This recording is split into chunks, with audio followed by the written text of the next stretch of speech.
সভাপতি, উপস্থিত হযরত উলামায়ে কিরাম, মুরব্বিয়ানে আযম, দূর দূরান্ত থেকে আগত ইসলাম প্রিয় সুধী সমাজ, প্রিয় ছাত্র ভাইয়েরা, যুবক বন্ধুরা, পর্দার আড়ালের মা ও বোন, আল্লাহ সুবহানাহু ওয়া তাআলার অশেষ মেহেরবানি, করুণা, দয়া, যে মহান মালিক লাখো কোটি মানুষ থেকে বাছাই করে দিনই এই মজলিসে আমাকে আপনাকে একত্রিত করেছেন। এটা মালিকের অনেক বড় দয়া আর করুণা। কুরআনুল কারীমের মধ্যে আসছে, মালিক যার দিলটাকে দিন বুঝার জন্য খুলে দেন, যার বক্ষ উন্মুক্ত করে দেন, দিন মানা, দিন শেখার মানসিকতা যাকে দান করে, মালিক বলেন ওই বান্দা সারাক্ষণ আমার স্পেশাল নূরের আওতায় থাকে। আর যার দিল শক্ত, দুর্ভাগ্য তার জন্য, যার দিল শক্ত, দিন বুঝে না, বুঝতেও চায় না। আলেমরা বুঝায় একটা, বুঝে আরেকটা, কখনো বুঝে উল্টা। আলেমরা চায় বুঝাইতে, সে চায় খেলতে। আলেমরা বলে ভাই বুঝো বুঝো, সে পাল্টা বলে আসো খেলা হবে। আরে ভাই, এটা তো খেলার জিনিস না, ওটা তো বুঝার জিনিস। বুঝার জিনিস বুঝতে হয়। বুঝার জিনিস না বুঝে যারা খেলতে চায় তাদের দিল শক্ত, দিন বুঝে না। আল্লাহ বলেন তারা স্পষ্ট গুমরাহিতে নিমজ্জিত। সূরা জুমার আয়াত নম্বর 22 রব্বে কারীম বলেছেন এই কথা। মালিক বলেন, أفمن شرح الله صدره للإسلام فهو على نور من ربه فويل للقاسية قلوبهم من ذكر الله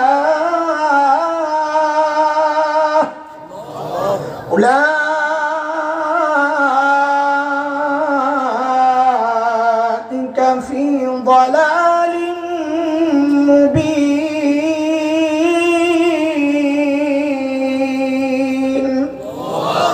এই আয়াতের মধ্যে রব্বে কারীম এই কথাগুলো বলেছেন। মুহতারাম হাজরিন, যে মহান মালিক এই নিয়ামতে আমাদেরকে ধন্য করলেন, ওই মালিকের শুকরিয়া আদায় করি, জবান খুলে, প্রাণ খুলে কালিমাতুশ শুকর উচ্চারণ করি, আলহামদুলিল্লাহ। আমি সূরা আল হাশর এক ছোট্ট একটা আয়াত তিলাওয়াত করেছি। আল্লাহর কাছে তৌফিক চাই, আল্লাহ যেন এই আয়াতকে সামনে রেখে এমন কিছু কথা আমার মুখ থেকে বের করে দেন, যেই কথাগুলো আমার নিজের জন্য, অবশ্যই সাথে আপনাদের জন্যও হেদায়েতের কারণ হয়।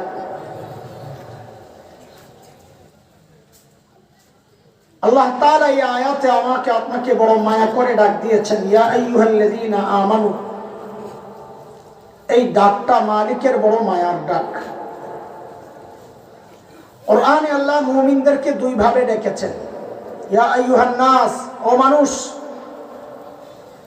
আর এক হচ্ছে ইয়া আইয়ুহাল্লাযীনা আমানু, ও ঈমানদারেরা। হযরত মুফতি শফি রাহমাতুল্লাহি আলাইহি বলেছেন এই দুই ডাকের মধ্যে অনেক পার্থক্য। কি পার্থক্য? বলে আমরা আমাদের সন্তানদেরকে ডাকার ক্ষেত্রেও এই পার্থক্যগুলো করি। আমাদের সন্তানদেরকেও আমরা দুই ভাবে ডাকি। কখনো নাম ধরে, কথার কথা, এ আব্দুল্লাহ, তো সন্তান বুঝে বাবা হয়তো রেগে আছে। কিন্তু বাবা যখন সন্তানকে, বাবা আর সন্তানের যে সম্পর্ক, ওই সম্পর্ক ধরে ডাক দিয়ে যখন বলেন আব্বু, তো সন্তান বুঝে বাবা আমাকে মায়া করে ডাক দিয়েছে। ঠিক আল্লাহ যখন ডাক দেন ইয়া আইয়ুহান নাস, ও মানুষ, যেন আল্লাহ নাম ধরে ডেকেছেন, তো বুঝে নেওয়া হয়তো আল্লাহ রেগে আছেন এখন। কিন্তু যখন বান্দার সাথে মালিকের যে সম্পর্ক, ঈমানের সম্পর্ক, ওই সম্পর্ক ধরে যখন ডাক দিয়ে বলেন ইয়া আইয়ুহাল্লাযীনা আমানু, ও ঈমানদারেরা, তখন বুঝে নেওয়া যে আল্লাহ তাআলা আমাকে আপনাকে বড় মায়া করে ডাক দিয়েছেন।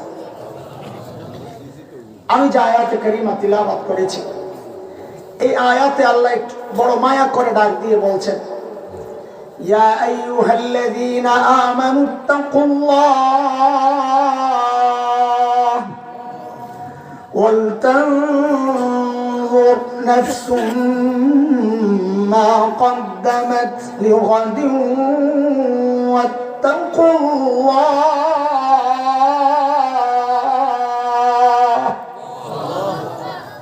দুইটা হুকুম করেছেন আল্লাহ। ও ইমানদারেরা, আল্লাহকে ভয় করো, এটা এক হুকুম, এই বিষয়ে আমি আলোচনা করব না। দ্বিতীয় হুকুম আল্লাহ, ওয়াল তানজুর নাফসুম মা কদ্দামাত লিগাদ। প্রত্যেকটা মানুষের উচিত তার আখিরাত নিয়ে চিন্তা করা, যে আমি আমার আখিরাতে মালিকের সামনে কি পেশ করব, আমার পুঁজি কি, কামাই কি, সম্বল কি, মালিকের সামনে আমি কি নিয়ে দাঁড়াবো। এই চিন্তাটা প্রত্যেকের করা উচিত। এমন না খালি শ্রোতারা করবে বক্তাবাদ, মুরিদরা করবে পীর সাহেববাদ, সাধারণরা করবে আলেমরাবাদ, মুসল্লিরা করবে ইমামবাদ। না, আল্লাহ বলেন এই চিন্তা প্রত্যেকের করা উচিত। বলে করি বলেই তো এই মজলিসে আসছি, তাই না? না জিলাপি আছে, জিলাপি আছে, খিচুড়ি নাই, তবারক নাই, কিচ্ছু না। আয় রে পোড়া প্রবাল শ্রোতা, কি জন্য আসতে রে? ডেগোলা মাহফিলে যাইতে পারেন না আপনারা? ওয়াজও শুনবেন, খিচুড়িও খাইবেন, মজা মজা, দুনিয়াও পাইলাম আখেরাতও পাইলাম।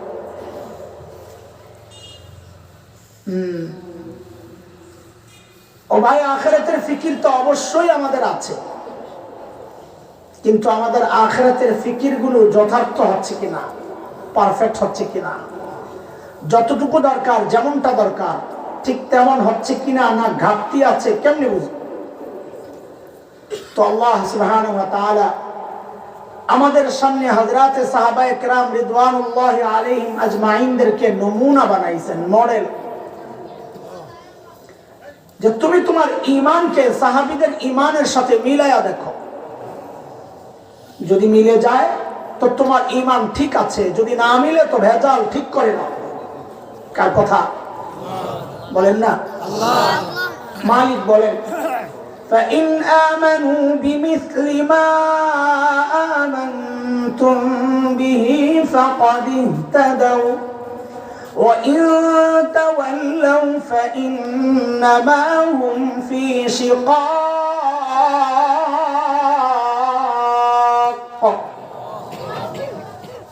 যদি ঈমান মিলে তো ঠিক আছে। আল্লাহ বলেন তুমি তোমার তাকওয়াকে সাহাবীদের তাকওয়ার সাথে মিলাও। বলে কেন মিলাবো? তো আল্লাহ জবাব দিচ্ছেন, কারণ সাহাবীদের তাকওয়ার পরীক্ষা আমি নিয়েছি, ওই পরীক্ষায় তারা পাস।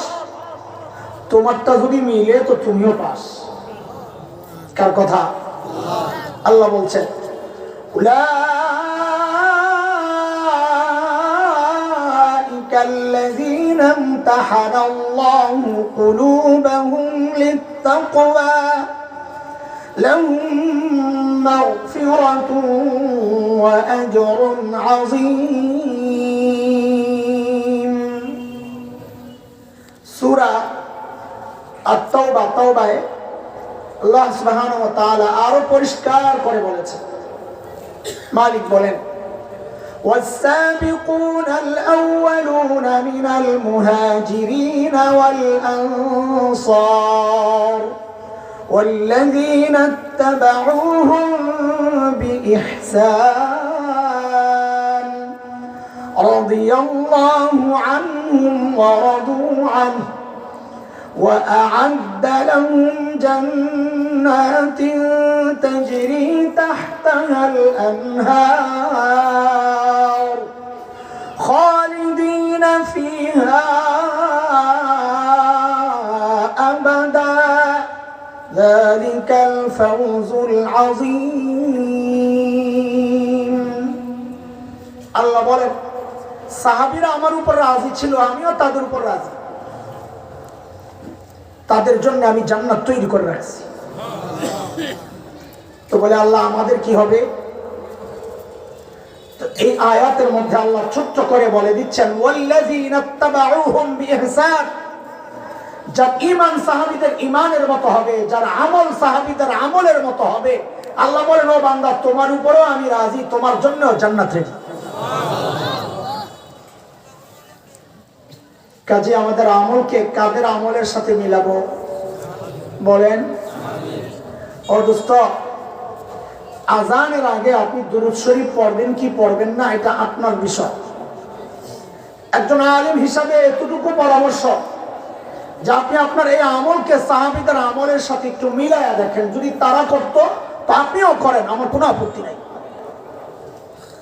দরুদ শরীফ আপনি বসে পড়বেন না দাঁড়ায়া, শুয়ে পড়বেন না লাফায়া, আপনার ব্যাপার, আমি কে বলা।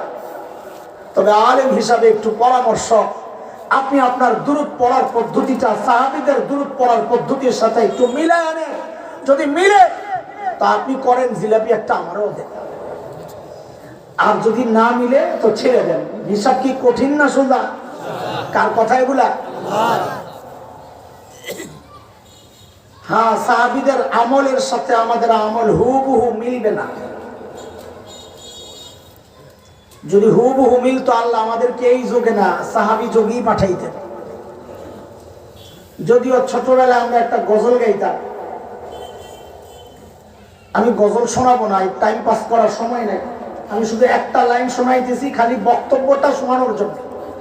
ছোটবেলা আমরা গাইতাম, জন্ম যদি হতো মুদের রাসূল পাকের কারে, আহা রাসূল পাকের দেশে। আমাদের ওস্তাদ আটকায় দেয়, তো কি গজল গায় এটা? জন্ম যদি হয় তোমাদের রাসূল পাকের কালে, কোন যুগে তোমার জন্ম হইলে ভালো এটা তুমি বুঝো না আল্লাহ বুঝে? তো কাজী আল্লাহরে পরামর্শ দিও না, আল্লাহ ভালো বুঝছেই তোমার এই যুগে পাঠাইছে।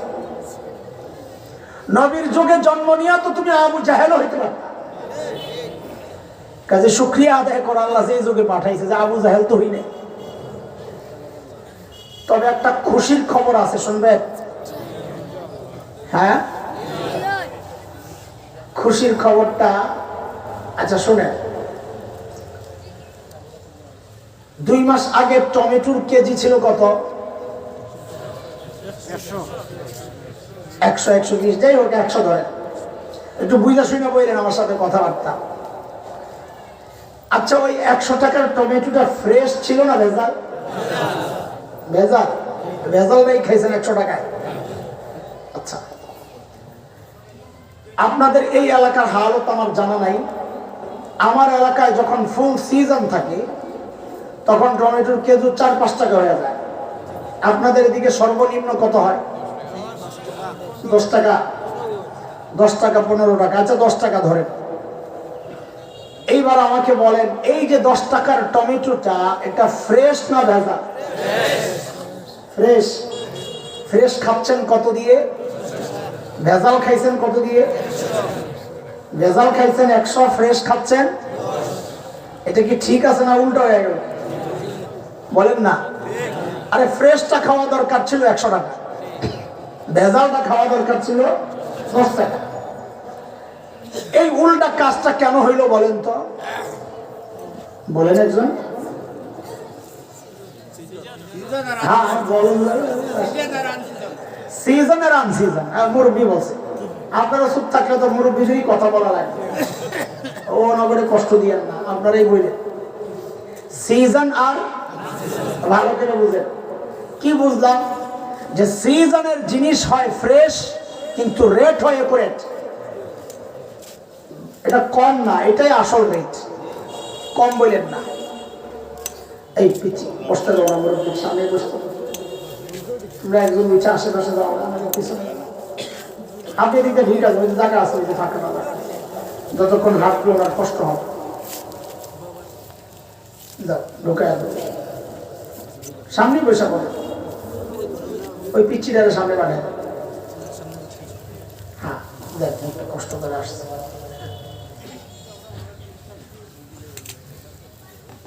তোমরা এখন মুরব্বী করে ইজ্জত দিবা, তোমরা বুড়া হইলে পিচ্ছিরাও তোম করে ইজ্জত দিবে, সমান সমান। বুঝেন আপনারা? সিজনের জিনিস হয় ফ্রেশ, কিন্তু রেট হয় অরিজিনাল। অফ সিজনের জিনিস হয় ভেজাল, কিন্তু রেট কি হয়? কি হয়? এটা বুঝছেন আপনারা? ও ভাই বসেন, তাড়াতাড়ি বসেন, এলোমেলো কথা বলা মুশকিল। বসে যান, বসে যান, বসে যান, বৈশা পড়েন।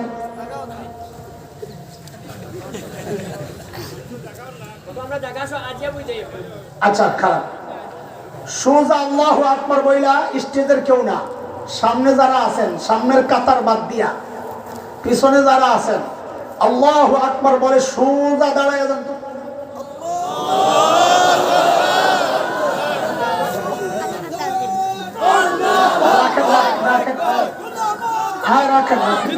আমার কাম করতে হবে, আরে চুপ করে। এবার প্রত্যেকের সামনের ফাঁকা পুরা করে বসে।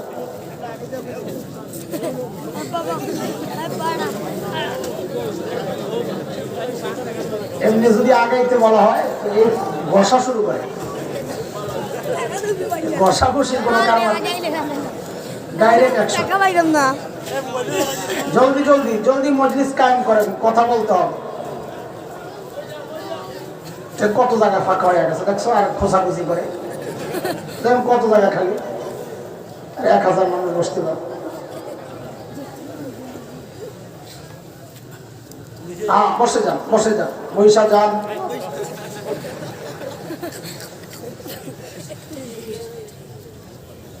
ও ভাই বুঝে, সিজনের জিনিস কি হয়? ফ্রেশ হয়, দাম অরিজিনালটাই থাকে। অফ সিজনের জিনিস কি হয়? ভেজাল হয়, দাম রেট কি চড়া। এটা বুঝছেন তো না? এটাই আমাদের দিলে দিলে সুখ, বলে পাগলের সুখ মনে মনে। আমাদের ওই সুখ মনে মনে। একা একা যখন আল্লাহর সাথে কথাবার্তা বলবেন মুনাজাতে, তো আল্লাহকে ঠিক এই কথাটাই বলবেন, আল্লাহ আমাদেরকে তো তুমি ইবাদতের সিজন নবী যুগে পাঠাও নাই। তা আল্লাহর কাছ থেকে তো স্বাভাবিক উত্তর আসবে, হ্যাঁ এটা তো আমি জানি। তোরে যে ইবাদতের সিজনে পাঠাই নাই তা তো আমি জানি, তাই পাঠাইছো তো আমারে আখেরি জামানায়, আন সিজনে অফ সিজনে ইবাদতের সিজনে পাঠাও নাই, তাও জানি। তাহলে আল্লাহ এটাও একটু জানো না, আমার আমলে একটু ভেজাল হবে, কারণ অফ সিজনের জিনিস তো, কিন্তু রেটটা একটু বাড়ায় দেওয়া হয়। বুঝেন নাই কথা? পাগলের সুখ মনে মনে, বুঝছেন নি কথা? এইটা বলবেন আল্লাহ। সাহাবীদের সাথে আমাদের আমলের মৌলিক পার্থক্য কোন জায়গায়, এটা আগে বুঝেন, তারপর ভেতরে ঢুকবো। আগে একটু ভূমিকার কথাগুলো বুঝে নেন। খেলতে এসেন কি করেন? আরে বুঝেন না আপনারা? ওলামারা কয় বুঝো, কয় আসো খেলা হবে। আরে কেমন কথা বলে, এত বারবার বলেন কে এক কথা, তুমি কি বুঝবা? আমার তো কলিজায় আগুন, বললে একটু হালকা হয়। তোমার কলিজায় তো আগুন লাগায় নাই, লাগাইছে তো আমার কলিজায়। যারটা পড়ে তারটাই জ্বলে, তোমার তো জ্বলবে না। সাহাবীদের সাথে আমাদের আমলের মৌলিক পার্থক্য কোন জায়গায়? মৌলিক পার্থক্য হচ্ছে, সাহাবায়ে কেরাম দুনিয়ার কাজ করেছেন, কৃষি কাজ করেছেন, বকরি চড়িয়েছেন, ব্যবসা করেছেন, আখিরাতের কাজও করেছেন। আমরা যারা নিজেদেরকে দিনদার ভাবি, আমরাও দুনিয়ার কাজ করি, আখিরাতের কাজও করি। পার্থক্য কোন জায়গায়? পার্থক্য হচ্ছে হযরতে সাহাবায়ে কেরাম আখিরাতের কাজ করতেন, ফাঁকে ফাঁকে দুনিয়ার কাজ করতেন। আর আমরা যারা নিজেদেরকে দিনদার ভাবি, আমরা দুনিয়ার কাজ করি, ফাঁকে ফাঁকে আখিরাতের কাজ করি। এটা হচ্ছে পার্থক্যের মূল জায়গা। ঠিক যেন আল্লাহ তাআলা ওই কথাটাই বলছেন, এরে বান্দা, এই দূরত্বকে তুমি কমাইতে থাকো, কমানোর চেষ্টা করো। মনে এইখানে একটা কথা, দুনিয়ার এই জিন্দেগিতে হযরতে সাহাবায়ে কেরাম রিদওয়ানুল্লাহি আলাইহিম আজমাইনদের যত কাছাকাছি আসতে পারবো, হাসরেও তাদের তত কাছে কাছে থাকতে পারবো। এটা পরিষ্কার। আল্লাহ তাআলা হুকুম করলেন আমাদেরকে আখিরাতের ফিকির করার জন্য, আখিরাতের সম্বল কামাইয়ের জন্য। চলেন এই জায়গায় সাহাবীদের কর্মপন্থা, আখিরাতের ফিকির কেমন ছিল একটু দেখে আসি। তাহলে আমাদের আখিরাতের প্রস্তুতি নেওয়ার পদ্ধতিগুলো, প্রক্রিয়াগুলো আমরা ঠিক করে নিতে পারবো যে আসলে কেমন হওয়া উচিত। সাইয়্যিদনা আবু বকর সিদ্দিক রাদিয়াল্লাহু আনহু যখন খলিফা, তো ওনার রাষ্ট্র পরিচালনার একটা সিস্টেম ছিল। দরবারে অসহায় বিধবার লিস্ট থাকতো। কেন? স্বেচ্ছায় যদি কেউ কোনো বিধবার খিদমত করতে চায়, ওই লিস্টের ঠিকানা ধরে চলে যেত, কারণ এটা অনেক সওয়াবের কাজ। নবী আলাইহিস সালাম বলেছেন, যারা ইতিম আর বিধবার দায়িত্ব নিবে, ওই ব্যক্তি আর আমি জান্নাতে পাশাপাশি থাকবো। এটা তো এই সমাজের একটা দুর্ভাগ্যের কথা যে এই সমাজের কিছু মানুষ অন্য বিধবার দায়িত্ব নিবে থাক দূরের কথা, ওরা কপাল নিজের বিধবা মায়ের তো খবর লয় না। দুর্ভাগা। একদিন হযরত ওমর ফারুক রাদিয়াল্লাহু তাআলা আনহু আসছেন দরবারে। মাকসাদ কি? ওই যে কোন এক বিধবার ঠিকানা নিয়ে খেদমত করবে। ওমর চিন্তা করেন আখিরাতের ফিকির কিভাবে ঢুকছে মাথায়। ওমর এত বড় মানুষ, তিনি বুড়ির খেদমত করবেন। নাম খুঁজে খুঁজে দেখেন যে সব মার্ক করা বোট, একটা নাম শুধু ফ্রি আছে, কেউ বুক করে নাই। হযরত ওমর রাদিয়াল্লাহু আনহু ওই নামের ঠিকানা ধরে পরদিন চলে গেলেন ফজরের পর বুড়ির বাড়িতে। কখন বলেন তো? কখন? কেন জিজ্ঞেস করতেছি? একটু মনোযোগ আনার জন্য। কারণ সাহাবায়ে কেরাম দিনের কাজ শুরু করতেন ফজরের পর সকাল সকাল। কেন? কারণ নবী আলাইহিস সালাম যারা সকালে কাজ করেন তাদের জন্য বরকতের দোয়া করছেন। বিখ্যাত আলিম শেখ ইবনুল কাইয়িম রাহমাতুল্লাহি আলাইহি তার বিখ্যাত কিতাব জাদুল মাআদের মধ্যে লিখেছেন, কেউ যদি সকালে ঘুমায় তার ঘর থেকে জিন্দেগিতে অভাব দূর হবে না। এইবার ঘুমান ইচ্ছা মতো কম্বল যা আছে গরম করেন সকালবেলা। পরদিন সকাল সাইয়্যিদনা ওমর ইবনুল খাত্তাব রাদিয়াল্লাহু আনহু বুড়ির দরজা নক করে বলে, নারী আপনার ঘরের কাজগুলো করার জন্য আমি ওমর ইবনুল খাত্তাব হাজির। বুড়ি ভেতর থেকে জবাব দেন, বাবারে প্রতিদিন যে আল্লাহর বান্দা আমার ঘরের কাজগুলো করেন, তিনি ইতিমধ্যে কাজ করে চলে গেছেন। কখন?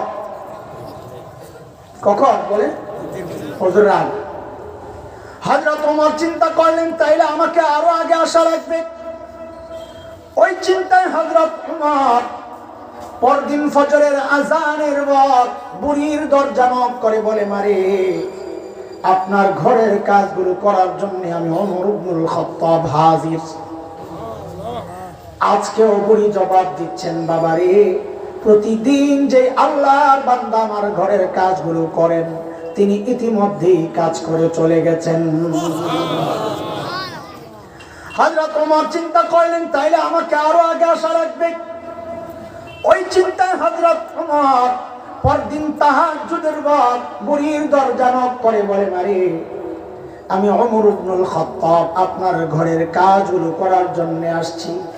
হযরত ওমরকে অবাক করে বুড়ি জবাব দিচ্ছেন, বাবারে প্রতিদিন যে আল্লাহর বান্দা আমার ঘরের কাজগুলো করেন, ইতিমধ্যেই তিনি কাজ করে চলে গেছেন। কখন? কখন? কখন? তাহাজ্জুদের ওয়াক্ত চিনেন আপনারা? কখন? 4টা 3টা ফজরের আগে একটা কিছু তো কইবেনি জানি। আমি ওইটা জিজ্ঞেস করতে চাই নাই। আমার কাছে একটা ডিজিটাল ব্যাখ্যা আছে তাহাজ্জুদের ওয়াক্তের। সেটা হলো, এই জমানার পোলাপায় ফেসবুক আর ইউটিউব বন্ধ করে যখন ঘুমাইতে যায়, ওটা হলো তাহাজ্জুদ। এতে করে সবচেয়ে বিপদে আছে রাতে যারা চুরি করতো, ওই চোরারা। মার্কেট খারাপ, যেই ঘরে চুরি করতে যায় জানালার ফাঁক দিয়া দেখে ঘুমাইছিনি, দেখে কোনো না কোনো আল্লাহর বান্দা আসমানের দিকে মুনাজাত দিয়ে শুয়ে রয়েছে। কি করে? কথা কয় না? মোবাইল মোবাইল, তোর এই মোবাইল সবচেয়ে বড় আসামি বানাবে আল্লাহর আদালতে, মনে রাখিস। এইবার হযরত ওমরের টনক নড়ছে, কিরে এত রাতে কে কাজ করতে আসে? আমার কাজের দরকার নাই, আগে বুজুর্গ বাইর করা লাগবে, কে আল্লাহর বান্দা। পরদিন হযরত ওমর ইশার নামাজের পর বুড়ির দরজার সামনে এক ঝোপের আড়ালে চুপচাপ বসে আছেন, অপেক্ষা দেখবেন এত রাতে কে কাজ করার জন্য আসে। গভীর রাত, হযরত ওমর লক্ষ্য করলেন এক আল্লাহর বান্দা পা টিপে টিপে চোরের মতো বুড়ির বাড়ির দিকে আগায়। হযরত ওমর রেডি, আসেন দেখি কে আপনি। যেই না কাছে আসছে হযরত ওমর দাঁড়িয়ে গেছেন, এই মানান্তা কে আপনি? বাপরে, ওমরের যে আওয়াজ! মানুষ তো একা, রাতও গভীর, এমন কোন সিচুয়েশনে আমি যদি পড়তাম, আমার সামনে যদি হঠাৎ কেউ দাঁড়ায়, হ্যাঁ কে?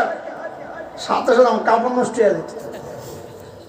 কিন্তু হযরত ওমরের আওয়াজে ওই ব্যক্তি ভয় পাবেন থাক দূরের কথা, উল্টা হযরত ওমর যাকে দেখলেন নিজেই চমকায়া গেছেন। দেখেন ইনি আর কেউ না, খলিফাতুল মুসলিমিন আবু বকর সিদ্দিক রাদিয়াল্লাহু তাআলা। ওমর তো অবাক হয়ে গেছেন, আবু বকর আপনি, এই কি অবস্থা? পায়ের দিকে তাকায় দেখে জুতা নাই।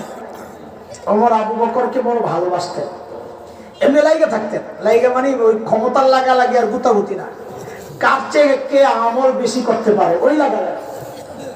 ধরছেন শক্ত করে, এই সুফি সাহেব জুতা নাই কে? খালি পায়ে কেন আসছে? কাটা আছে, পাথর ঢুকে। আরে ইসলামী শাসন ব্যবস্থার সৌন্দর্য। হযরত আবু বকর জবাব দেন, ওমর জুতা পরলে চটচট আওয়াজ হয়, মানুষ যদি ঘুম ভেঙে যায়, মানুষের যদি ঘুম ভেঙে যায়। রাষ্ট্রপ্রধান রাতে জুতা খুলে হাঁটেন যেন জনগণের ঘুম নষ্ট না হয়। অথচ কোন দুনিয়ায় বসবাস করি, ঘুম তো দূরের কথা, জানেরই তো নিরাপত্তা নাই, ওই ঠিকেরও তো নিরাপত্তা নাই। বহু জায়গায় আছে কে ঠিক বললো এটা তাকায়া থাকে, হুজুর যায় লোক তোরে সাইজ করো, ঠিক রে ভাই, নিচের দিকে তাকায়া বলল ঠিক, আবার কেউ না ফলো করে। এইবার হযরত ওমর ধরছেন, ঠিক আছে বুঝলাম, আবু বকর বলেন আপনি কেন আসছেন? সারাদিন প্রশাসনিক কাজে ব্যস্ত থাকেন, রাতে একটু ঘুমাবেন তা না, আপনি আসছেন বুড়ির বাড়ির কাজ করার জন্য। কেন রে ভাই, আমরা নাই এর জন্য? এই কাজগুলো আমাদেরকে দেওয়া যেত না? আরে ভাই রাখেন, অপ্রয়োজনীয় ছবি একটা নেশা হয়ে গেছে আমার, একটা গজব। বিনা প্রয়োজনীয় ছবি উঠায় না, আল্লাহর রাস্তে দিনের প্রচারের স্বার্থে আমরা চুপচাপ থাকি, এগুলা ভিডিও করে, তাহলে এগুলো তো মানা করতাম। সেখানে অপ্রয়োজনীয় যারা জায়েজ বলছেন, তারা তো অপ্রয়োজনীয়টা যেটা ওটারও তো জায়েজ করে। আমাদের এক শ্রেণীর আলেমরা তো টোটালটাই কেন জায়েজ বলছেন, যারা জায়েজ বলছেন তারাও তো শর্ত লাগাইয়া দিচ্ছেন দিনের প্রয়োজনে। তা আমরা এগুলা কোন প্রয়োজনে খামাখা ছবি উঠাই? আজীব এক অবস্থা চলতেছে। যে কোনো বেহুদা কাজের হিসাব জবাব আল্লাহর কাছে দিতে হবে, এটা যেটাই হোক, অযথা কাজ করব না। মুমিন সফল কাম, মুমিনের পরিচয় আল্লাহ দিয়েছেন, ওয়াল্লাযীনা হুম আনিল লাগবি মুরিদুন, অনর্থক কাজ থেকে যারা বিরত থাকে এরা সফল মুমিন। লা হাওলা ওয়ালা কুওয়াতা ইল্লা বিল্লাহ। সাইয়েদনা আবু বকর কি জবাব দিলেন? তিনি কেন আসছেন? ও ভাই, জবাবটাই আমার বয়ান, কিন্তু এই জবাবটা আমি এখন দিচ্ছি না। কেন? কারণ জবাবটার ওজন কত এটা বুঝতে হলে আগে আবু বকরের ওজন বুঝা লাগবে, যে আবু বকর কত বড় মানুষ, না হয় ওই জবাবটার ওজন বুঝা যাবে না।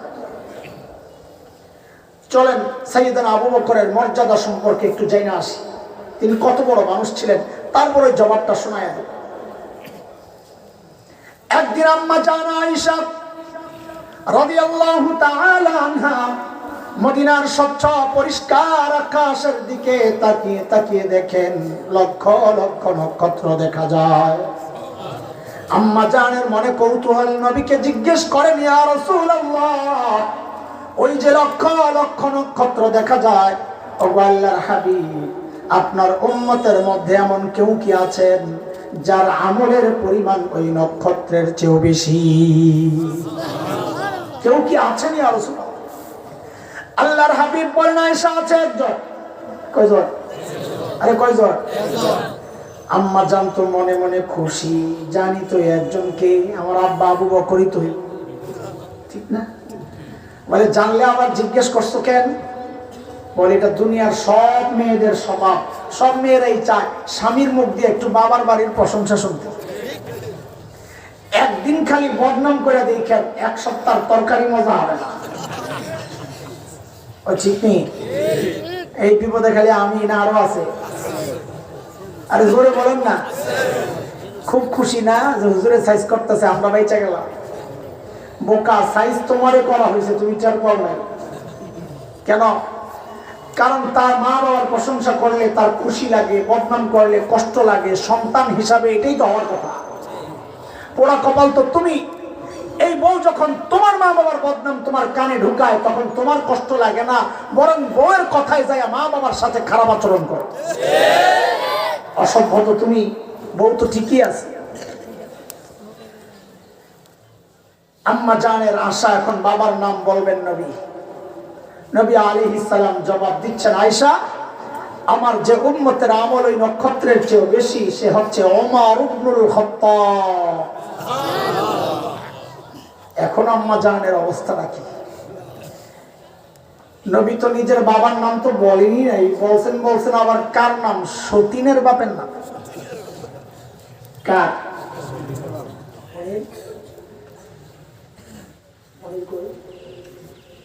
পায়ের মধ্যে চাদরটা দিয়ে পা উঠানো,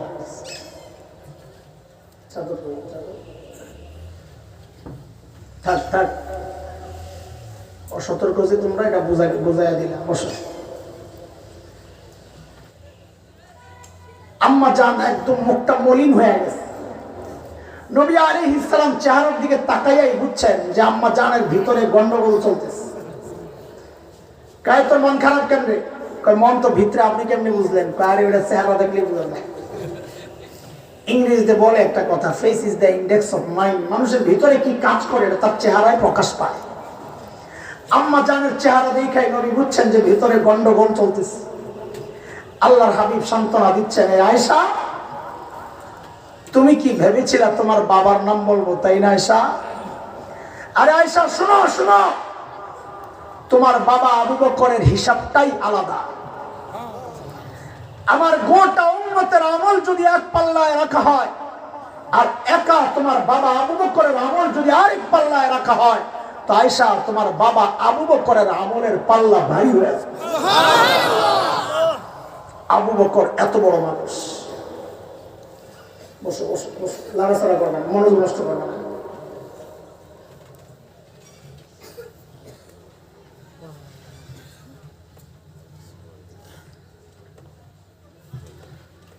একদিন হযরত ওমর রাদিয়াল্লাহু তাআলা আনহু আসছেন আবু বকরের কাছে।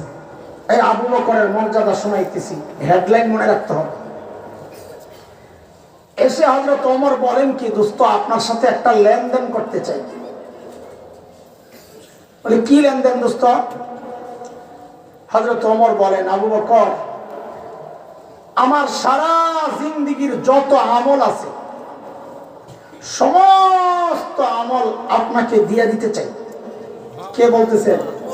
কাকে? আবু বকর।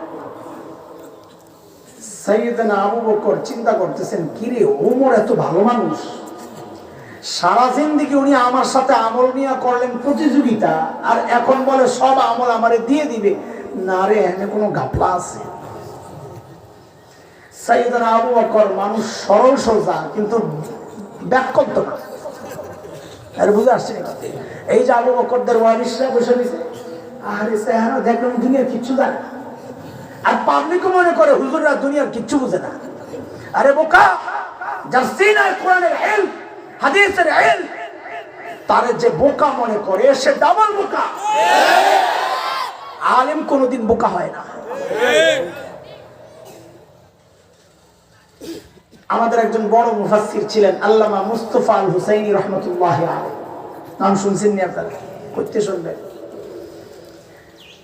মুস্তাফা আল হুসাইনি আমাদের হযরত অলিপুরি দামাত বারাকাতুহুল আলিয়ার লেভেলের বড় মুফাসসির। আপনাদের এই অঞ্চলে হয়তো হযরত কম আসছেন, এই জন্য ছিলেন না।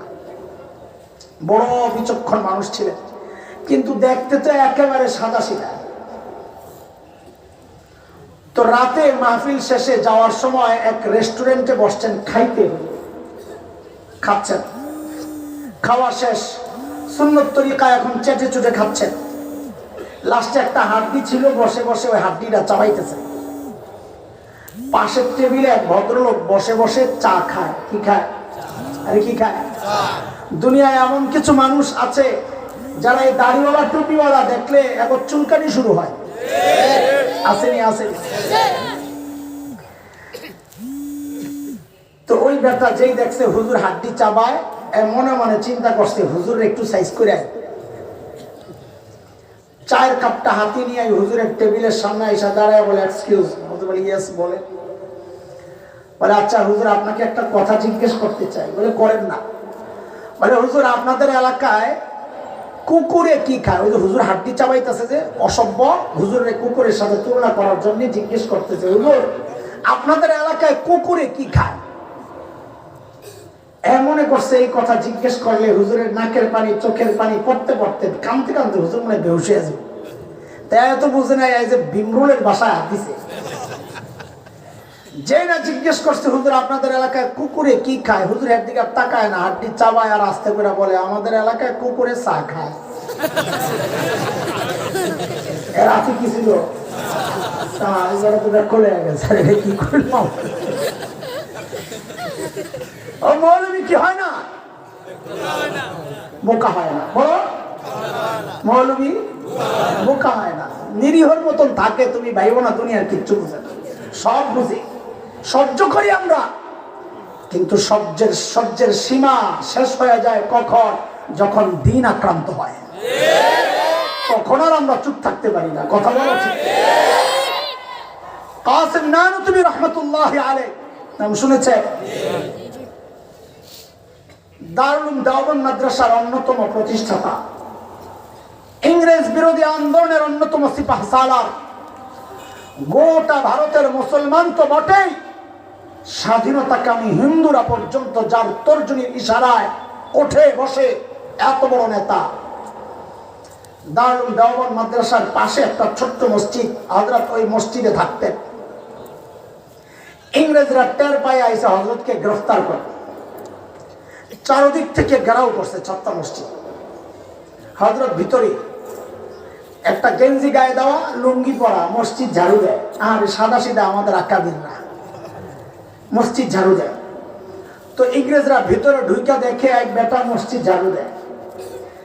এখনকার মতো তার তখন ফেসবুক ছিল না যে হুজুরের ছবি নেটে ঘুরে ইংরেজরা চিনে এটা কাসেম নানুতুবি, চিনে না, শুধু খবর পাইছে ভিতরে কাসেম নানুতুবি আছে। তো এরা যখন যায় দেখছে একবার মসজিদ ঝাড়ু দেয়, মনে করছে এইটা তো কাসেম নানুতুবি না। এরা মনে করছে এত বড় নেতা, পেটটা তো আমগো দেওয়ানবাগি হুজুরের মতো অন্তর। এখন ধারণা এমনই ছিল আর কি। তো যায় কাসেম নানুতুবিকে জিজ্ঞেস করতেছে, আই কাসেম নানুতুবি কাহা হ্যায়? এই কাসেম নানুতুবি কই? কাসেম নানুতুবি পড়ছেন বড় বিপদে। এখন যদি বলেন নাই হো আমি কাসেম নানুতুবি, তাহলে ধরা পড়ে। আর যদি বলেন মুঝে পাতা নেই, আমি জানি না, তো মিথ্যা হয়। আলেম কি হয় না? বোকা হয় না। ওই হেডলাইনের কথা শোনাইতেছি। কাসেম নানুতুবি কি করলেন? উপস্থিত যেখানে দাঁড়ায় ছিলেন ওখান থেকে একটু সৈরাই জায়গায় আসছে। তো আগের জায়গাটা ফাঁকা হয়েছে না, এমন একটা ভাব রয়েছেন যে বুঝতে একটু দেরি হয়েছে কথাটা। কাহা क्या কাসেম নানুতুবি? ও আচ্ছা, ও তো আগে यहाँ थे, উনি তো একটু আগে এখানেই ছিল। তো কথা তো ঠিকই আছে, একটু আগে তো এখানেই ছিল, এখন তো সৈরাই জায়গায়। ইংরেজরা মনে করছে একটু আগে এখানে ছিল, এখন বুঝি পারে। আলেম কি হয় না? হযরত আবু বকর মানুষ সরল সোজা, কিন্তু কি না বলেন না। হিজরতের সময় নবী আলাইহিস সালাম আর আবু বকর রাস্তায়, কাফেররা খুঁজতেছে, ধরলেই তো 100 পুরস্কার। বহু দূরে চলে গেছেন নবী আর আবু বকর, এমন জায়গায় গেছেন কেউ নবীকে চিনে না, আবু বকর কেউ চিনে না, কিন্তু এক কাফেলার হাতে ধরা পড়ছে। কিন্তু তারা চিনে না, নবী আর আবু বকরকে চিনে না, শুধু বুঝছে ওই দিক থেকে আসছে, এরাও হইতে পারে। তো হযরত সাইয়েদনা আবু বকর সামনে, নবী আলাইহিস সালাম পেছনে। আবু বকরকে ধৈরাই জিজ্ঞেস করতেছে, মাম্মা, ওই তোমার সাথে এই লোককে। এখন আবু বকর পড়ছেন ভালো বিপদে। যদি বলেন লা লা আদ্রি, আমি জানি না, লা আরিফ, আমি চিনি না, তো আবু বকরের সিদ্দিক কাটা যায়, মিথ্যাবাদী। আর যদি বলেন ইনি আমার নবী, তো নবুয়ত শেষ হয়, ধৈরা মেরে ফেলে। সাইয়েদনা আবু বকর কি চালাক, আল্লাহু আকবার, সাথে সাথে জবাব দিলেন, হাযার রাজুল ইয়াহদিনি, লোকটা আমারে রাস্তা দেখায়। তো এরা মনে করছে পাহাড়ি এলাকা, উনি বুঝি পেছন থেকে কয় ডাইনে বামে সোজা, ডাইনে বামে সোজা, মনে করছে এই কাম করে। কিন্তু আবু বকর তো নিয়ত করছেন ইয়াহদিনি ইলাল জান্নাহ, তিনি আমারে জান্নাতের রাস্তা দেখায়। ও আবু বকর মানুষ কিনা। সাইয়েদনা ওমর যখন বললেন, আবু বকর, আমার সারা জিন্দেগীর আমল আপনাকে দিতে চাই। হযরত আবু বকর বুঝলেন এনে কোনো ঘাপলা আছে, আস্তে করে জিজ্ঞেস করলেন, ওমর, বুঝলাম সারা জিন্দেগীর আমল আমাকে দিয়ে দিবেন ওমর, কিন্তু একটু ছোট্ট করে বলেন না আমার কি দেওয়া লাগবে, আমার কি দিতে হবে? হযরত ওমর বলেন, আবু বকর আপনি ঘাবড়েন না, আমি বেশি কিছু চাই না।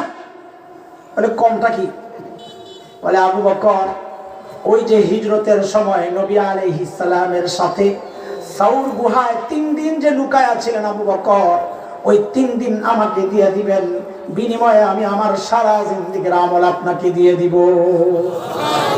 কয়দিন? কয়দিন? বিনিময়ে কয়দিন? বিনিময়ে কয়দিন? সারা জীবন। মিলল? হিসাব মিলে? হিসাব তো মিলে না। সাইয়েদনা ওমর কি বুঝলেন গোমর, যে এই 3 দিনের দাম আমার সারা জিন্দেগীর আমলের চেয়ে বেশি। কি সেটা একটু বোঝা দরকার। আরে বলেন না, আপনাদের আগ্রহ আর চাহিদা থাকলে না আমার ডাইনে বামে কথা যাবে, তো সুরদর মানুষ। চলেন তাইলে একটু সাউর গুহায় যায়। সুর না, আমার সুর বলেন না, সুর এটা গলত মশুর, প্রসিদ্ধ হয়ে গেছে। সাউর, যে গুহায় নবী আর আবু বকর 3 দিন লুকায়া ছিলেন, সাউর গুহা। গুহার ভেতরে নবী আর আবু বকর। আচ্ছা, গুহায় পরে ঢুকেন, আগে গুহার মুখটারে একটু বন্ধ করে আসি। চলে, আপনাদের এখন ওয়াজের ইন্টারভিউ। সারা জিন্দেগি ওয়াজ শুনছেন না, এখন পরীক্ষা দিবেন। পরীক্ষা, ওয়াজ মুখস্থ রাখছেন কিনা দেখি। বলেন তো, সঠিক উত্তরদাতাকে এই হাটখোলা আল হেলাল তাফসির পরিষদের কোরআন পরিষদের পক্ষ থেকে পুরস্কার দেওয়া হবে। দিবেন আপনারা? সঠিক উত্তরদাতাকে পুরস্কার দিবেন ইনশাআল্লাহ? ইনশাআল্লাহ। বলেন তো, গুহার মুখে কে কে বাসা বানাইছিল? মাকড়সা, কবুতর। এখানে পুরস্কার না, পুরস্কার সামনে। আচ্ছা বলেন তো, কবুতরের ডিম পাচ্ছিল কয়টা? সঠিক উত্তরদাতাকে আল হেলালের পক্ষ থেকে পুরস্কার যা করে আল্লাহ। কয়টা? 3টা। আমগজি বলেন না, লেগে গেলে তো লেগে গেছে। 4টা, 7টা। আরে ভালো জাতের কবুতর রে, মাশাআল্লাহ। কয়টা? 2টা। 2টা, হ্যাঁ তুমি ঠিক কইছো। কত? 2টা। 2টা, 4টা, 7টা, 2টা। আর আসেনি কোনো মতামত? দেখা যায় অনেক ইখতিলাফ আছে। কে 5টা কইল? আরে হ্যাঁ না, আসলটা জানে কোনটা রে, আন্দাজি। এখন কোন আশিক রাসূল সুন্নি হুজুর আমারে গাইলাইতেছে, শুই না। দেখো ওয়াহাবি মোল্লা কত খারাপ, নবীর সাথে সংশ্লিষ্ট একটা গল্প নিয়ে তামাশা করতেছে। হ্যাঁ, আমি আসলেই তামাশা করতেছি। কেন? কারণ মুহাদ্দিসরা বলেছেন কবুতরের গল্পটা পুরাই জাল, বানোয়াট, মিথ্যা কথা। কবুতরই নাই, ডিম কই না, আমরা শেষ। এই দোষ আপনাদের না, এই দোষ আমাদের। আমরাই আপনাদেরকে এই সমস্ত মিথ্যা গাল গল্প শোনায়া মজা দিছি, মজা। মাকড়সা, কোন কোন মুহাদ্দিস বলেছেন মাকড়সার জাল এটাও মিথ্যা, তবে অনেক মুহাদ্দিস বলেছেন মিথ্যা না, তবে এটাও দুর্বল। দুর্বলের ব্যাপারে কারো কোনো ভিন্ন মত নাই, সহি না। যেহেতু ঘটনা বর্ণনার ক্ষেত্রে দুর্বল বর্ণনা আনা যায়, ওই জন্য আমি সামনে আগাচ্ছি, না হয় মাকড়সার জাল নিয়েও কোনো কথা বলতাম না, বাদ দেন। এইবার আমাকে একটু জবাব দেন আপনারা, গুহার ভেতরে কে বলেন না? এই যুবকরা, তরুণরা, একটু মনোযোগ দিয়ে এই জায়গাটা বুঝো, বুঝার চেষ্টা করো। গুহার ভেতরে কে? নবী। আর তারা কি আল্লাহর দুশমন? তাইলে আল্লাহ তাআলা কি চাইলে পারতেন না গুহার মুখটাকে পাথর দিয়ে প্যাকেট করে গুহার ভেতরটাকে জান্নাতের টুকরা বানায়া দিতে পারতেন না? পারতেন। আল্লাহ কি তা করেছে? মাকড়সার জাল দিয়া নিরাপত্তা দিয়েছেন। কেন? মাকড়সার জাল অনেক শক্তিশালী, সেই জন্য না দুর্বল? কত দুর্বল! সূরা আনকাবুতে মাকড়সার নামে যে সূরা, কোরআনে সূরা আনকাবুতে আল্লাহ কি বলেছেন মাকড়সার জাল সম্পর্কে? ওয়া ইন্না আওহানাল বুয়ুতি লাবাইতুল আনকাবুত।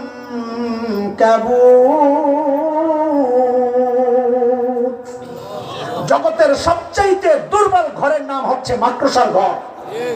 তাই আল্লাহ দুর্বল ঘর দিয়া নবী আর আবু বকরের নিরাপত্তা কেন দিলেন? বুঝার জিনিস, খেলার জিনিস না।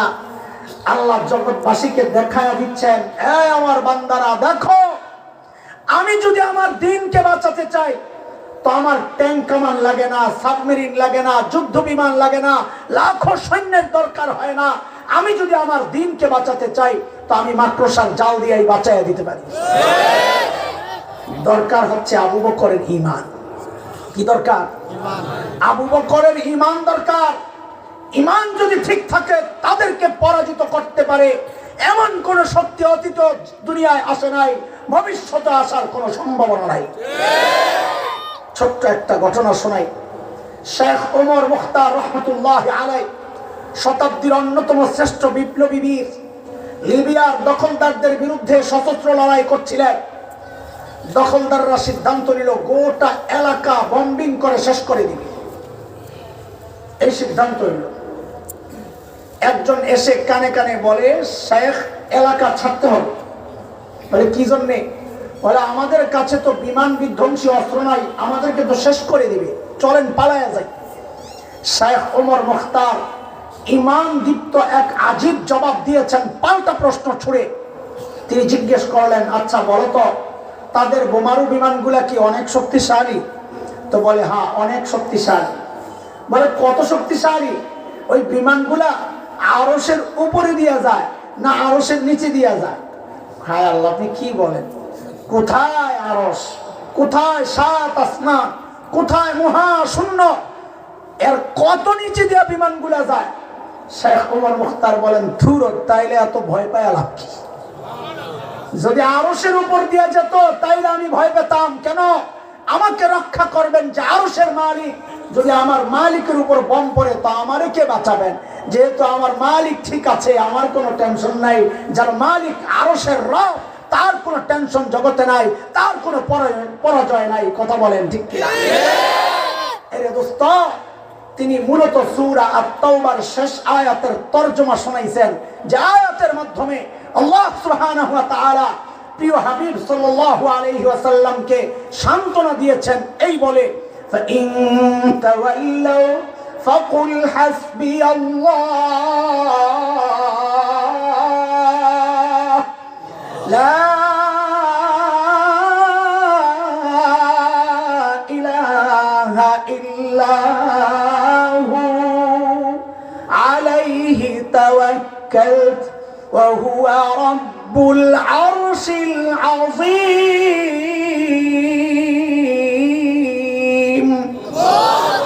নবী আমার, গোটা দুনিয়ার মানুষ যদি আপনাকে অসহযোগিতা করে, আপনি তাদেরকে জানায় দেন, দরকার নেই তোদের সহযোগিতা, হাসবি আল্লাহ, আমার জন্য আমার আল্লাহ যথেষ্ট, তিনি ছাড়া কোনো মাবুদ নাই, আমার ভরসা কেবলই তার উপর। তার ক্ষমতা সম্পর্কে জানো? ওহু রাব্বুল আরশিল আযীম, তিনি আরশে আযীমের রব। যার মালিক আরশে আযীমের রব, তার দুনিয়ার সহযোগিতা লাগে না। কথা বলো ঠিক কিনা? এরে দোস্ত, আজকে স্পষ্ট করে একটা কথা বলতে চাই। মাঝে মধ্যে দেখি আমাদেরকে কেউ রক্তচক্ষু দেখায়, হুমকি দেয়, ধমকি দেয়। তারা ভাবে আমরা অসহায়, মোল্লা মৌলবী অসহায়, তাদের কোনো শক্তি নাই।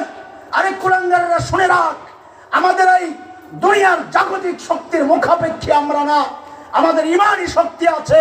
সেই জায়গা থেকে একটা কথা শোনা যায়, সেটা হচ্ছে মালিক বলেছেন সূরা আহজাব আয়াত 62, মালিক বলেন সুন্নাতাল্লাহিল্লাতী কদ খালাত মিন ক্বাবলু ওয়া লান তাজিদা লিসুন্নাতিল্লাহি তাবদীলা। আল্লাহর সিস্টেম আগে যা ছিল এখনো তাই। আগের সিস্টেম হচ্ছে নমরুদের মালিক ছিল না, নমরুদ ধ্বংস হয়েছে। ফিরাউনের মালিক ছিল না, ফিরাউনও ধ্বংস হয়েছে। হযরত ইব্রাহিম আলাইহিস সালামের মালিক ছিল, তিনি জিতে গেছেন। মুসা আলাইহিস সালামের মালিক ছিল, তিনিও জিতে গেছেন। বিলাল হাবশীদের মালিক ছিল, বিলাল হাবশীরাও জিতে গেছেন। আমাদের যারা ঘাড় মটকাতে চাও, কাদের শক্তিতে তোমরা লাফাও, আমাদের জানা আছে। তোমাদের ওই দাদারাও মাঝে মধ্যে হুমকি দেয় এই সোনার দেশ দখল করার। তাদেরকে পাল্টা শোনা দিতে চাই, ইমানই বলে বলিয়ান হয়ে ইমান দীপ্ত কণ্ঠে জানাতে চাই, আমার এই দেশ দখল করবি থাক দূরের কথা, কুলাঙ্গাররা শুনে রাখ, আমরা তো স্বপ্ন দেখি দিল্লির লাল কেল্লায় আবারও কালিমার পতাকা পথ পথ করে উঠবে, পথ পথ করে উঠবে।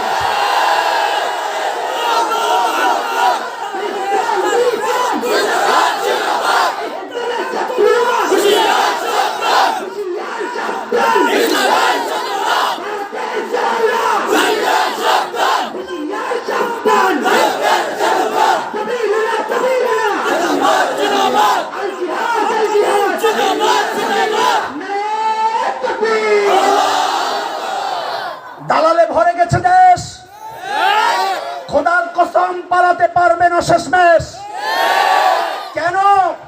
আমরা হযরত মাদানীর রূহানী সন্তান। দেশ স্বাধীনতার জন্য হযরত মাদানী তার উস্তাদের সাথে ত্যাগ স্বীকার করেছেন, রক্ত দিয়েছেন।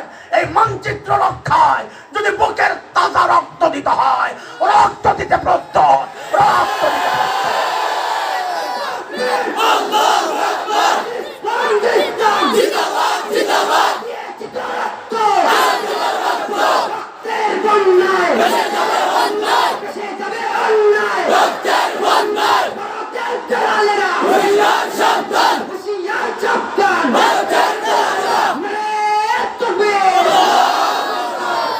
আল্লাহর হাবিব সাইয়েদনা আবু বকরের কোলে মাথা রেখে ঘুমাচ্ছিলেন।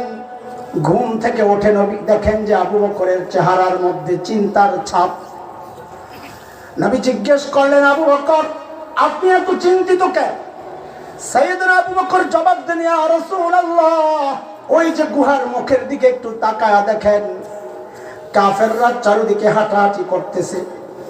লাউ আন্না আহাদাহুম ইয়ানজুরু ইলা কদামাইহি, আমাদের মুখে গুহার মুখের দিকে তাকানোর দরকার নাই। কেউ একজন যদি নিজের পায়ের দিকেও তাকায়, ওগো আল্লাহর হাবিব আমাদেরকে দেখে ফেলবে। আল্লাহর নবী বলেন, আবু বকর আপনি ভেবেছেন কি? হ্যাঁ, কি ভেবেছেন? এই গুহার ভেতরে খালি আমি আর আপনি, আমাদের সাথে বুঝি আর কেউ নাই? না আবু বকর না, আমি আর আপনি একা না, এই গুহার ভেতরে আমাদের সাথে আল্লাহ আছেন। আল্লাহ তাআলার নবীর এই সান্ত্বনার কথাটা এত পছন্দ হয়েছে, আল্লাহ কোরআন আল কারীমের সূরা তাওবার একটা আয়াতের টুকরা বানায়া নাজিল করে দিয়েছেন। মালিক বলেন, ইযহুমা ফিল গার ইয ইয়াকুলু লিসাহিবিহি লা তাহজান ইন্নাল্লাহা মা'ানা। দুইজন যখন গুহায়, একজন যখন তার সাহাবীকে বললেন, এই দেখেন খেয়াল করেন আবু বকরের মর্যাদা। ইয ইয়াকুলু মানে নবী যখন বললেন লিসাহিবিহি তার সাহাবীকে, এখানে সাহাবী মানে কাকে উদ্দেশ্য? কাকে কাকে? তার মানিটা কি? মানিটা হচ্ছে হযরত আবু বকর যে নবীর সাহাবী, আল্লাহ কোরআনে স্বীকৃতি দিয়ে দিতে। এই জন্য আবু বকরের সাহাবিয়তকে কেউ অস্বীকার করলে সে কাফের হবে, কারণ এটা কোরআনের স্বীকৃতি। ওমরের ঘুমর এই জায়গায় না, ওমরের ঘুমর পরে নবী বলেন লা তাহজান, আবু বকর আপনি ঘাবড়ায়েন না, ইন্নাল্লাহা মা'ানা, আবু বকর আল্লাহ আমাদের সাথে আছেন। কোথায় কোথায় কোথায় বলেন না, সাথে আছেন। হযরত ওমর বলেন হায় রে হায়, সারা জিন্দেগি আমল করে পাইলাম কি আবু বকর 3 দিন থাইকা পাইলো কি? বলে কি পাইছে? বলে আমার সারা জিন্দেগির আমলের রেজাল্ট, নবীর সাথে আমার সম্পর্কের লেভেল কি, নবী কি স্বীকৃতি দিয়েছেন। নবী বলেছেন লাউ কানা বাদি নবিয়ুন লাকানা উমর, আমার পরে যদি কেউ নবী হতো ওমর হতো। কবে কবে বলেন না, বলেন না, আরে বলেন, সবাই বলেন কবে কবে? ওমর বুঝে গেছে নবীর সাথে আমার সম্পর্কের লেভেলটা হচ্ছে বাদিয়াতের আগে আর পরে। নবী বলেন ওমর আপনি আগে, আপনি পরে, আমি আগে, আপনি। হযরত ওমর কয় খাইছে রে, সারা জিন্দেগি আমল কইরা পাইলাম বাদিয়াতের মুকুট। নবী বলেন ওমর আমি আগে আর আপনি পরে। আবু বকর 3 দিন থাইকা কি পায়া গেল? নবী বলেন আবু বকর আপনি ঘাবড়ায়েন না, আপনার সাথে আমার সম্পর্কের লেভেল কিন্তু বাদিয়াতের না, আগে আর পরে না, মা'ানা, মাইয়াতের সাথে সাথে। ওমর চিন্তা করলেন সারা জিন্দেগি আমল কইরা পাইলাম বাদিয়াতের মুকুট, আগে আর পরের সম্পর্কের লেভেল।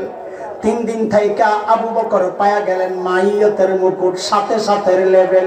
ও আবু বকর আমার সারা জিন্দেগির আমল আপনি নিয়ে যান, আমারে ওই 3 দিন আপনি দিয়ে দেন। বুঝে আসছেনি কথা? হযরত আবু বকর কি জবাব দিলেন?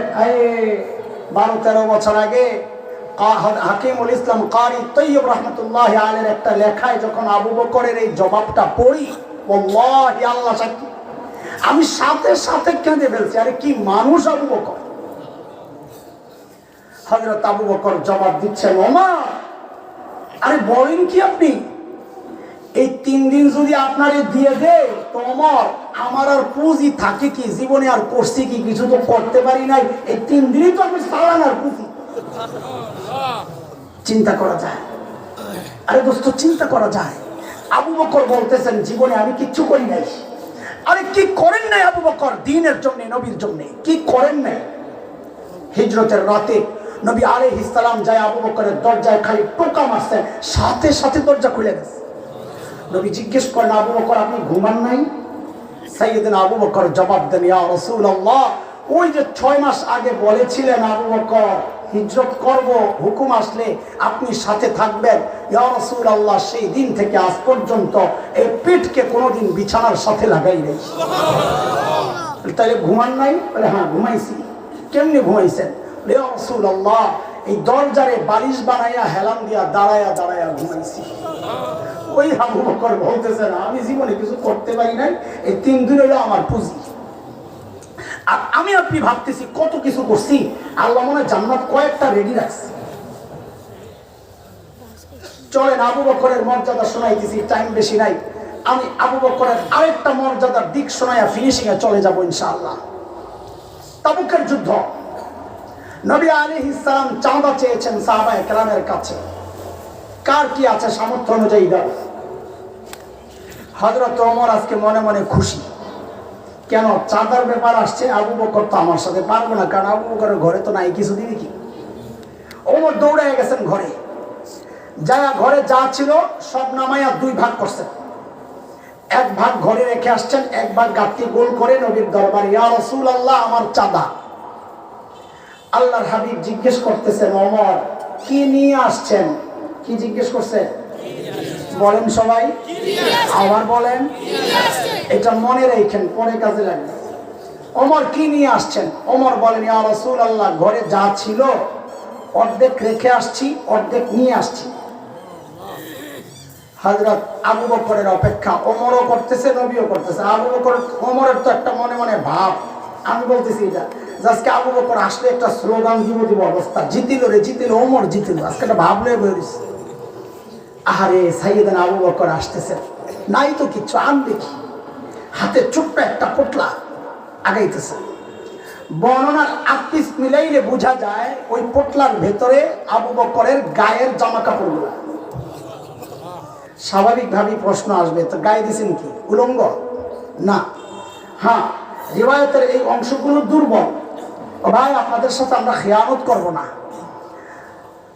যেটা জাল বলে দিছি এটা মিথ্যা, যেটা দুর্বল ওটাও বলে দিচ্ছি, খেয়ানত করব না আপনাদের সাথে। রিওয়ায়াতের এই অংশগুলো দুর্বল, তাইলে বলেন কেন? এই জন্য বলছি কারণ যে মুহাদ্দিসরা এগুলোকে দুর্বল বলেছেন ওই মুহাদ্দিসদেরই মতামত হচ্ছে কারণ মর্যাদা বলার ক্ষেত্রে দুর্বল বর্ণনা আনা যায়, এই জন্য বলতেছি। হযরত আবু বকর গায়ে দিয়েছেন কি? বলে ঘরে একটা বিছানোর চাটাই ছিল, চট, সাইয়েদনা আবু বকর ওইটারে গায়ে দিয়া, এখন ওটা তো খুলে যায়, এটা তো জামা না। হযরত আবু বকর খেজুর গাছের কাঁটা দিয়া বুতাম বানিয়েছে। নবী আলাইহিস সালামের দরবারে আসছেন, ইয়া রাসূলুল্লাহ আমার চাঁদা। নবী জিজ্ঞেস করতেছেন মা আবকাইতা, আবু বকর ঘরে কি রেখে আসছেন? ঘরে বলেন ওমরকে কি জিজ্ঞেস করছিলেন? ভুলে গেছে? ওমর কি আনছে? আর আবু বকরের বেলায় নবী প্রশ্ন ঘুরাইয়া জিজ্ঞেস করতেছেন আবু বকর ঘরে কি রেখে আসছেন? হযরত ওমর নবীর প্রশ্ন শুই নাই মন খারাপ হয়ে গেছে, আজকেও গেলাম হাইরা। কেন? কই যে জিজ্ঞেস করছে ঘরে কি রেখে আসছে, এখনই তো আমি হাইরা গেলাম। কেন? আমি তো অর্ধেক রেখে আসছি, আবু বকর কিছু রেখে আসছে বলে তো মনে হয় না। হযরত আবু বকর কি জবাব দিলেন? আরে দোস্ত, আবু বকরের জবাব পরে শুনে, আগে আবু বকরের ছোট্ট বাচ্চার জবাব তো শুনেন। কি পরিবার আল্লাহ বানাইছেন, আল্লাহু আকবার। হযরত আবু বকরের ছোট্ট মেয়ে হযরত আসমা রাদিয়াল্লাহু আনহা, বয়স কত? বড় জোর 8। হিজরতের সময় নবী আর আবু বকর মদিনার পথে, সাইয়েদনা আবু বকর ঘরে অর্থ সম্পদ যা ছিল সব পটলা করে লয়ে গেছে, কিচ্ছু নেই। হযরত আবু বকরের বাবা আবু কুহাফা রাদিয়াল্লাহু আনহু তখনও মুসলমান হন নাই, তিনি মক্কা বিজয়ের দিন মুসলমান হয়েছেন। আবু কুহাফা আবু বকরের সাথে সম্পর্ক ক্যাচআপ নাই, ছেলে মুসলমান হয়ে গেছে, তো ঘরে আসে না, আবু বকরের ঘরে আসে না। কিন্তু আবু বকর যখন চলে গেছে, এখন ভিতরে ভিতরে জ্বলতেছে যে আরে আমার নাতি পুতিগুলা না জানি না খায়া মরতেছে, আখের দাদা তো, মায়া তো লাগে। তো আবু কুহাফা আসছে, আয়েশা হযরত আসমাকে ডাক দিয়ে জিজ্ঞেস করতেছেন, দাদু ভাই বাবা তো মনে হয় ঘরে কিছু রেখে যায় নাই, আম্মুকে জিজ্ঞেস করো কি লাগবে। হযরত আসমা ছোট্ট বাচ্চা জবাব দিচ্ছেন, দাদু ভাই আপনি কোনো টেনশন করেন না, আব্বু যাওয়ার সময় ঘরে যথেষ্ট পরিমাণ রেখে গেছেন। আবু কুহাফার জবাব শুনেই চলে গেছে। কিছু দূর যায় আবু কুহাফার মাথায় আসছে, রে আমার ছেলে আবু বকরকে তো আমি চিনি, সে যেই লেভেলের পাগল, এই পাগল আবার ঘরে যথেষ্ট পরিমাণ রেখে গেছে, কথাটা কেমন কেমন জানি লাগতেছে। আবার আসছে, আয়েশা জিজ্ঞেস করতেছে, আসমা দাদু ভাই একটু বলো না বাবা ঘরে যথেষ্ট পরিমাণ কি রেখে গেছেন, একটু বলো না। হযরত আসমা জবাব দিচ্ছেন, দাদু ভাই আব্বা যাওয়ার সময় ঘরে আল্লাহ আর তার রাসূলকে রেখে গেছে। ছোট্ট বাচ্চার জবাব যদি এই হয়, তো বাবা আবু বকরের জবাব কি হইতে পারে? সাইয়েদনা আবু বকর জবাব দিচ্ছেন, ইয়া রাসূলুল্লাহ ওই যে ঘরের বেড়াগুলো খেজুর পাতার বেড়া, ও আল্লাহর হাবিব আসার সময় বেড়াগুলারে থাপড়ায়া থাপড়ায়া আসছি। কেন? কারণ মাঝে মধ্যে সুই গেঁথে রাখতাম, থাপড়ায় আসছি যেন একটা সুই পর্যন্ত ঘরে থেকে না যায়, ওই সুইটা যেন আমার কোনো মুজাহিদ ভাইয়ের কাজে আসে। ও আল্লাহর হাবিব আসার সময় ঘরে ওই সুইটা পর্যন্ত রেখে আসি নাই, আসার সময় কেবল আল্লাহ আর তার রাসূলকে রেখে আসছি। এরে বন্ধুরা, আবু বকরের মর্যাদা শোনাইতেছি, এর মধ্যে জিবরাইল আমিন হাজির, নবীকে সালাম দিয়ে বলছেন, ইয়া রাসূলুল্লাহ আল্লাহ আবু বকরকে সালাম পাঠাইছেন, আমি আপনি ইবাদত করি কাকে খুশি করার জন্য? কাকে? কাকে? নবী যেমন আবু বকরের বেলায় প্রশ্ন উল্টায়া করেছেন, আল্লাহ আবু বকরের বেলায় প্রশ্ন ঘুরাইয়া দিয়েছেন। আল্লাহ জানতে চেয়েছেন, ইয়া রাসূলুল্লাহ আপনি আবু বকরকে জিজ্ঞেস করেন আল্লাহ তো আবু বকরের উপর রাজি, আল্লাহ তো আবু বকরের উপর রাজি। আল্লাহ জানতে চেয়েছেন আবু বকর আল্লাহর উপর রাজি কিনা।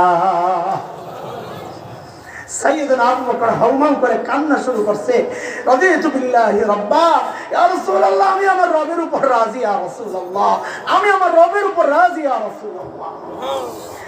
এত বড় মানুষ আবু বকর, ওই যে গভীর রাতে বুড়ির বাড়ির কাজ করতে গেছে মনে আছে? হযরত ওমর যখন ধরলেন, এই আবু বকর আপনি আসছেন কেন, এই কাজগুলো আমাদেরকে দেওয়া যেত না, মনে আছে কথা? তো বলেছিলাম আবু বকর কি জবাব দিয়েছে, বলেছিলাম জবাবটা শুনতে হইলে আগে আবু বকরের মর্যাদা একটু শুনতে হবে। আমি আপনি এই জবাব দিলে এত আলোচনার বিষয় ছিল না এটা, কিন্তু জবাবটা দিয়েছেন যেহেতু আবু বকর, এই জন্য জবাবটার ওজন অনেক। হযরত আবু বকর জবাব দিচ্ছেন, ভাই ওমর, হ্যাঁ এই কাজগুলো আপনাদেরকে দিলেও পারি, তা আমি কেন আসছি? ভাইরে আমি কি আমার আখিরাত কামাই করব না? আবু বকরের আখিরাত কামাইয়ের ফিকির কিভাবে ঢুকছে মাথায়। সাইয়েদনা ওমর কত বড় মানুষ, যার সম্পর্কে নবী বলেছেন আমার পরে কেউ নবী হলে ওমর হতো, যার সম্পর্কে নবী বলেছেন ওমরু ফিল জান্নাহ, ওমর জান্নাতি। আমি আপনি হকের উপর চললে বলা হয় লোকটা হকপন্থী। হযরত ওমর সম্পর্কে নবী বলেছেন উল্টা, দারাল হাক্কু হাইসু দারা, ওমর যেদিকে যায় হক তার পেছনে পেছনে যায়। নবী আলাইহিস সালাম জান্নাতে গিয়া হযরত ওমরের বাড়িটা দেখছেন, আরে কি সুন্দর বাড়ি। দুনিয়ায় এসে নবী উচ্ছ্বাস প্রকাশ করছেন, হায় আমার উম্মত, ওমরের বাড়িটা দেখছি জান্নাতে, কি যে সুন্দর। আমার দিলটা চাইছিল একটু বাড়িটার ভেতরে ঢুকি, না জানি ভেতরটা কত সুন্দর। কিন্তু ওমরের গায়রত, আত্মমর্যাদা বোধ, আমি জানি ঢুকলে যদি ওমর মাইন্ড করে, এই জন্য আমি ঢুকি নাই। হায় হযরত ওমর কান্না শুরু করছেন, আবিকা কিন্তু ইয়া রাসূলুল্লাহ, আপনার সাথেও বুঝি আমার আত্মমর্যাদা বোধ। ওগো আল্লাহর হাবিব, কেন আপনি একটু ঢুকেন না? আরে কেন একটু ঢুকেন না? এর দোস্ত এত বড় মানুষ ওমর, আখিরাতের ফিকির কেমনে মাথায় ঢুকছে দেখেন। মৃত্যুর সময় আবু লুলু মাজুসির ছেলে বিষাক্ত খঞ্জর দিয়া যখন ফজরের নামাজের সময় হযরত ওমরের পেট ফেলে ফেলে নারী বুড়িগুলা বের হয়ে যায়, কাপড় দিয়া পেঁচায়া হযরত ওমরকে শোয়া দেওয়া হয়েছে। হযরত ওমর বেহুশ, একজনের কোলে মাথা, একটু হুশ ফিরছে। হযরত ওমর নামাজের খবর নিছেন, একজনের কাপড় দেখছেন টাকুর নিচে। দিনের ব্যাপারে ওমর কতটা সিরিয়াস ছিলেন, ওই অবস্থায়ও ডাক দিচ্ছেন, এই কাপড় উপরের দিকে ওঠা। হযরত ওমর এত বড় মানুষ, অর্ধ জাহান প্রায় যিনি শাসন করেছেন, 22 লক্ষ বর্গ মাইল এরিয়ার শাসনকর্তা, জান্নাতের মেহমান, নবী যার জান্নাতের বাড়িও দেখে এসেছেন, সেই ওমর মৃত্যু মুহূর্তে আখিরাতের ভয় কিভাবে ঢুকছে। হযরত ওমর ওই কোণ থেকে মাথাটা নিয়ে মসজিদে নববীর ফ্লোরে রাখছেন। ফ্লোরটা কি পাকা টাইলস করা, বলেন না মোজাইক করা, না কি কি মাটি মাটি। হযরত ওমর নিজের মাথাটা নিয়ে মাটির উপর রাখছেন, রাইখা গালগুলোকে মাটির সাথে এইভাবে ঘষতেছেন আর কাঁদতেছেন, ঘষেন আর কাঁদেন আর বলেন, ওয়াইলুল লাকা ইয়া উমর ইন লাম ইয়াগফির লাকা রাব্বুক। ওমর, তোমার রব যদি তোমাকে ক্ষমা না করে, ওমর তোমার জন্য ভয়ঙ্কর বিপদ কিন্তু অপেক্ষা করতেছে। আখিরাতের ভয় কেমনে ঢুকছে কলিজায়। হযরত আবু বকর এত বড় মানুষ, অথচ সাইয়েদনা আবু বকর দূরে নির্জনে চলে যেতেন, একা একা যায় চিৎকার করে করে কাঁদতেন আর বলতেন, ইবনা আবি কুহাফা, এই আবু কুহাফার বেটা, আরে তুই মানুষ কেন হইলি রে, তুই মানুষ কেন হইলি? এখন তুই আল্লাহর সামনে কেমনে দাঁড়াবি, কেমনে হিসাব দিবি? সাইয়েদনা আবু বকর গাছের কাছে যায় যায় চিৎকার করে করে কাঁদতেন আর বলতেন, ইয়া লাইতানি কুনতু ওয়ারাকা মিনাশ শাজারা, তোদা যতকাল, হায় আমি মানুষ না হয়ে যদি গাছের পাতা হইতাম, তো চাবায় চাবায় আমাকে খায়া বলা হইতো, আল্লাহর আদালতে আমাকে আর দাঁড়াইতে হইতো না। আর আবু বকরের মতো মানুষ আখিরাতের চিন্তায় এমন কথা বলতেছে, ওরে ভাই এইরকম চিন্তাটা হওয়া দরকার ছিল আমার মতো জালিমের। অথচ আমাদের কারো চেহারার দিকে তাকাইলে মনে হয় না আমাদের আখিরাতের কোনো ফিকির আছে। কেন রে ভাই, কেন? কে আমাকে গ্যারান্টি দিল যে আমার মৃত্যু যন্ত্রণা হবে না? আরে ওমর তো গ্যারান্টি পাওয়া মানুষ, ওমরু ফিল জান্নাহ। আবু বকর তো গ্যারান্টি পাওয়া মানুষ। আমাকে তোমাকে কে গ্যারান্টি দিল যে আমাদের কবরে আযাব হবে না?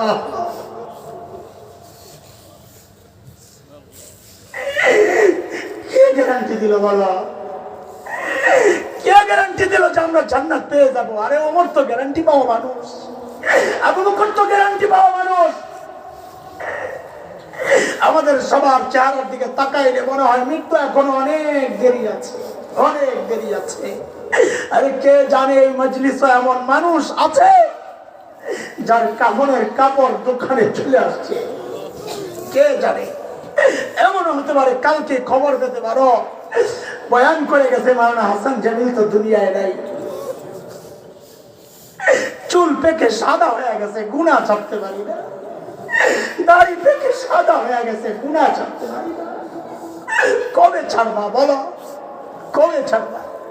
অথচ মালিক ডেকে ডেকে বলতেছে আলাম ইয়ামিনিল্লাযীনা আমানু আন তাখশা কুলুবুহুম লিযিকরিল্লাহ। আল্লাহর ভয়ে কলবটা কেঁপে ওঠার সময় কি তোর হয় নাই? আর কত, আর কত? এর যুবক ভাই আমার, তোমার জীবনের এই মূল্যবান হায়াতের একটু ভাগ তোমার ফেসবুকে পায়, একটু ভাগ তোমার ইউটিউব পায়, একটু ভাগ খেলোয়াড়রা পায়, গায়ক গায়িকা পায়, নায়ক নায়িকা পায়, বন্ধু বান্ধব পায়, তোমার বিবি পায়, সন্তান পায়, স্বামী পায়, শ্বশুর পায়, কত মানুষে পায়। একটু ভাগ কেবল পায় না মালিক। মালিক একটু ভাগ পায় না। তোমার হাতে সময় নাই মালিককে একটু টাইম দেওয়া। অথচ জালিম একটা গাছের দিকে তাকায়া দেখো, তোমার আমার মনে হয় গাছটা বুঝি এমনি দাঁড়ায় আছে। আরে না না, গাছটা দাঁড়ায়া দাঁড়ায়া মালিকের তাসবিহ পড়তেছে। যে কুকুরটারে তুমি তাড়ায়া দাও, তোমার কাছে মনে হয় একটা নিকৃষ্ট প্রাণী, তুমি জানো না ওই কুকুরটাও রুকুর হালতে মালিকের তাসবিহ পড়তেছে। সাপ বিচ্ছু কোনো মেরে ফেলো, পিঁপড়া পায়ে দলো, খবর নাই তোমার। ওই জীবগুলো মালিকের সাজদার হালতে তাসবিহ পড়তেছে। পড়ি না কেবল সবচেয়ে অনুগ্রহ ভোগ করা, সবচেয়ে বেশি নিয়ামত পাওয়া এই আমি আর তুমি কেবল মালিককে টাইম দেই না, কারণ আমাদের হাতে তো সময় নাই। একদিন আফসোস করবা, ইয়া লাইতানি কদ্দামতু লিহায়াতি, এই কথা বলে বলে আয় কিছু আমল যদি করতাম, সেদিন কোনো কাজ হবে না। চিৎকার করে করে কাঁদবো, বাম হাতে আমলনামা পাইয়াই, ইয়া লাইতানি লামুতা কিতাবিয়া, আয় যদি এই আমলনামা না দেওয়া হইতো, কিন্তু কোনো কাজ হবে না। আওয়াজ আসবে খুযুহু ফাগুল্লু, এগুলারে ধর বেরি পড়া, সুম্মাল জাহিমা সাল্লু, টেনে হেসে নিয়ে জাহান্নামে নিক্ষেপ কর। সেদিন কোনো কাজ হবে না। সময় আছে এখন, এখনই নিজেকে শুধরাও, গুনাহ পরিষ্কার করো, আমলনামা সাফ করে নেকি দ্বারা ভরো। হায় মালিকের সামনে কি নিয়ে দাঁড়াবা? ওই কথাই মালিক ডেকে ডেকে সব সময় বলছেন, ইয়া আইয়ুহাল্লাযীনা আমানুত্তাকুল্লাহ ওয়াল তানজুর নাফসুম মা কদ্দামাত লিগাদিন ওয়াত্তাকুল্লাহ।